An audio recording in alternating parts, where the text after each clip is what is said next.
people who do research in trying to explain white-collar crime do it by approaching it from a few central factors. So these are basic areas of interest in the study of white-collar crime. First one is the life course and how a white-collar criminal's career might be somewhat different from crime as it usually happens throughout a person's life. So, how is the life course of a person who is a white-collar criminal maybe different from other types of offending?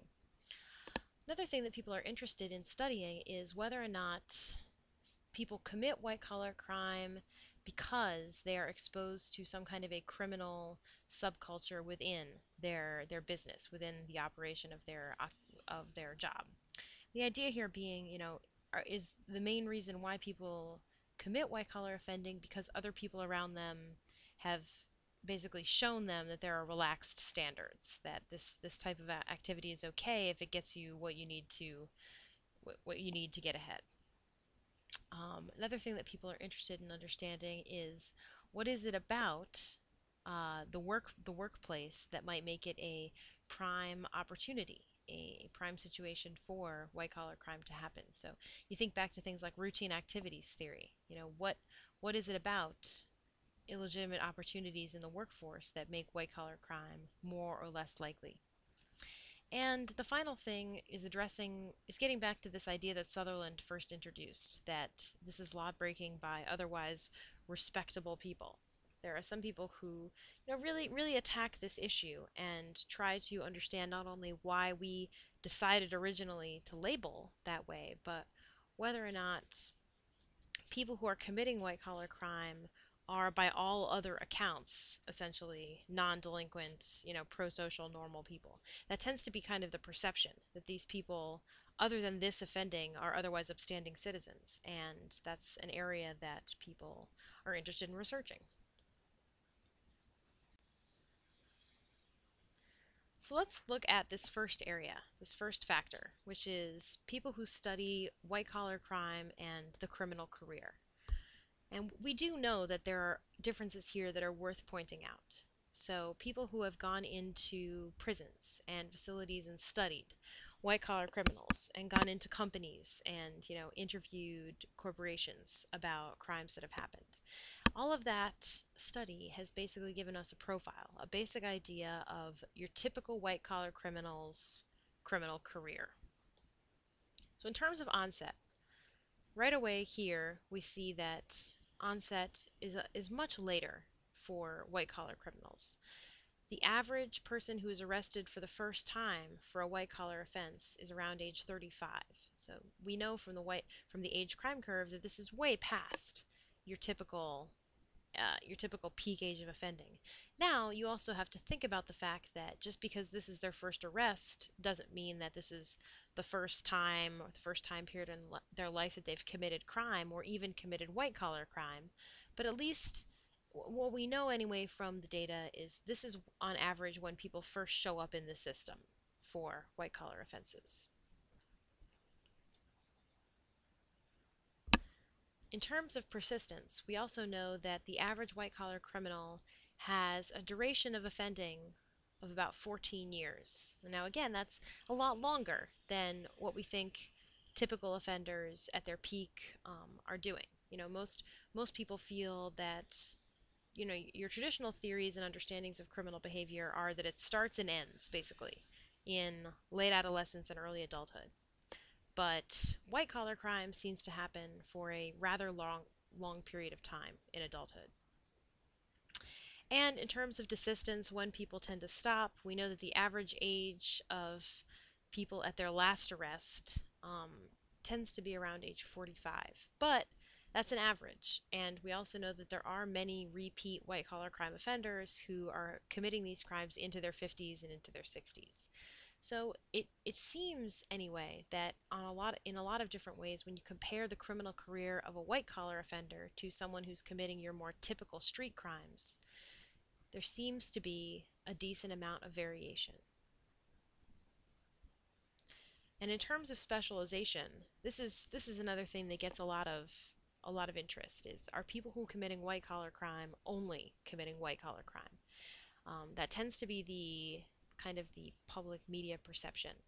But what we know from study anyway is that white-collar criminals actually don't tend to specialize. That people who get convicted of white-collar crimes have also been convicted for not only other white-collar crimes, but other types of offenses too. At least the people who are getting caught. Now again, you can look at that, you can look at all of this information and say, this is only telling us about white-collar criminals who get caught. It's probably the case, that there are lots of white-collar crimes going on every year that go undetected. But this is what we have to work with, and this is at least what we know from the people who have come to the attention of the criminal. So that second area was an interest in the exposure to criminal cultures. And what white-collar researchers are interested in studying is whether or not who it is that you work with and the climate, the social and the business climate at your company has anything to do with you committing crime, these kinds of crimes. So think back to differential association theory, back in the second third of the class. What we know from differential association theory, this is just a review, is the fact that people who are exposed to criminal definitions favorable to crime, over time are going to be the people that are themselves going to commit crime. The idea being, over time, if you have enough people around you telling you that it's okay, that this is acceptable, that crime and white-collar, in this case, criminal activity is okay to do, over time you're going to learn that that's okay to do and do it yourself.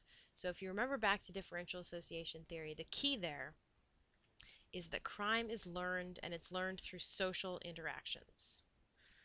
So Sutherland kind of addressed this. He's the first person who wrote about white-collar crime. He wrote differential association theory. It makes sense that he put these two ideas together. And in Sutherland's idea, he believed that this exposure to criminal culture really had a lot to do with why people find themselves involved in white-collar criminal activity. That many people of the legitimate world are actually a little bit socially disorganized when it comes to business, because according to him, in a lot of different companies there becomes a culture of doing whatever you need to do to get ahead. And according to him, when white-collar crime becomes a problem, it's when these kind of unethical and illegal practices become more normative.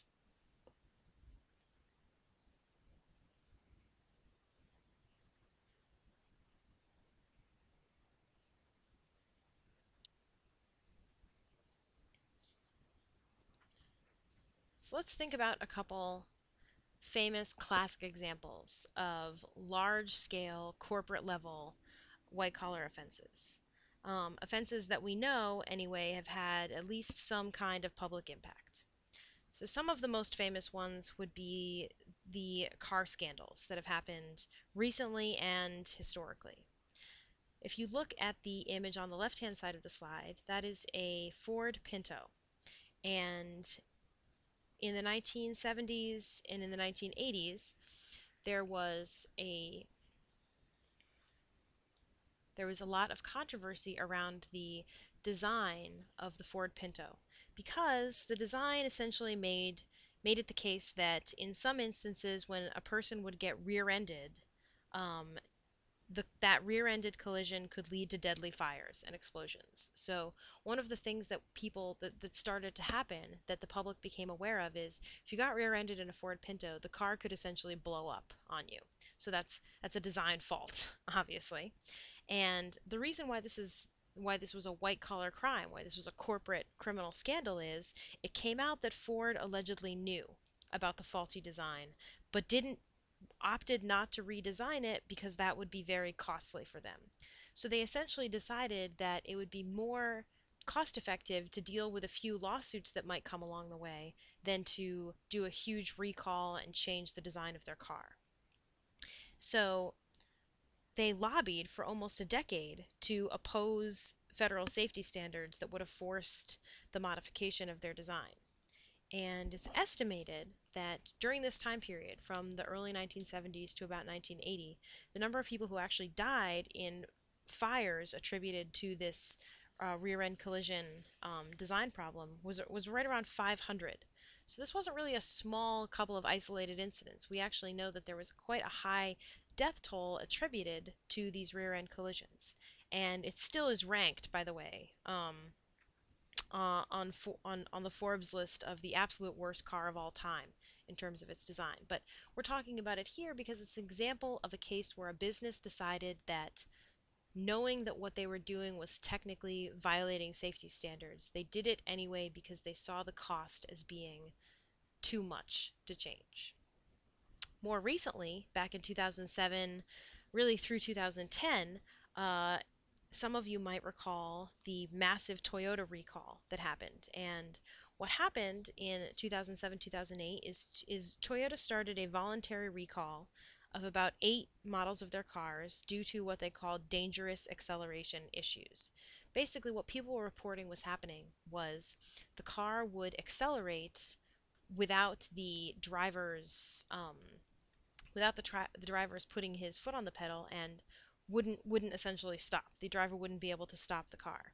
So Toyota recalled about 2.3 million vehicles, and there were a few really high-profile incidents where people alleged that damages done to them, done to their cars, deaths that happened were linked to the problem. So the reason that this is a white-collar crime is not only did it come out that Toyota allegedly knew about these things and decided not to change the design, but they also got into a legal battle between them and people who owned the cars who hit either people or structures and didn't want to be held accountable.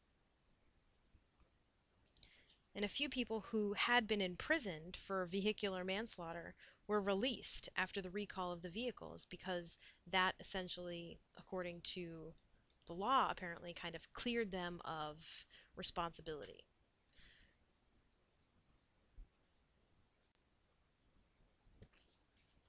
Another good example of the idea that over time there can become kind of a culture of deviance within a company is the example of what happened with the Challenger case. And this was written about by a woman named Diane Vaughan, sociologist named Diane Vaughan, in the early 1990s, and really she continues writing about it today. And what she described in her research as going on within NASA relating to the Challenger disaster was what she called a process of normalization of deviance. So for those of you who don't, you guys weren't alive, I don't think, when the Challenger exploded, but for those of you who have heard about the Challenger explosion, you know, maybe Google it for a second, read about it if you don't understand what happened. But this was a highly publicized launching of a space shuttle. There were people on board who weren't just astronauts. There were people from the general public, a few people. There was a teacher. There were a couple other people. There was a lot of media surrounding this, and there was a public, nationally televised launch of this shuttle. Well, the shuttle got several hundred feet up in the air. I don't know the specifics of exactly how far it got, but still on television, and on live television exploded in midair, killing everyone on board. So obviously, after this happened, and after most disasters like this happen, an investigation was conducted into whether or not things that NASA was doing as company policy basically allowed this to happen over time. And what Diane Vaughan argued in her article is what happened at NASA at the time was what she called a normalization of deviance. So according to her, the people at NASA were under an extreme pressure to produce. When you get a launch schedule, you usually get it, you know, years, at least a year in advance. There are deadlines that if you don't meet them, that is your job. So according to her, this incredible pressure to produce can really explain what happened.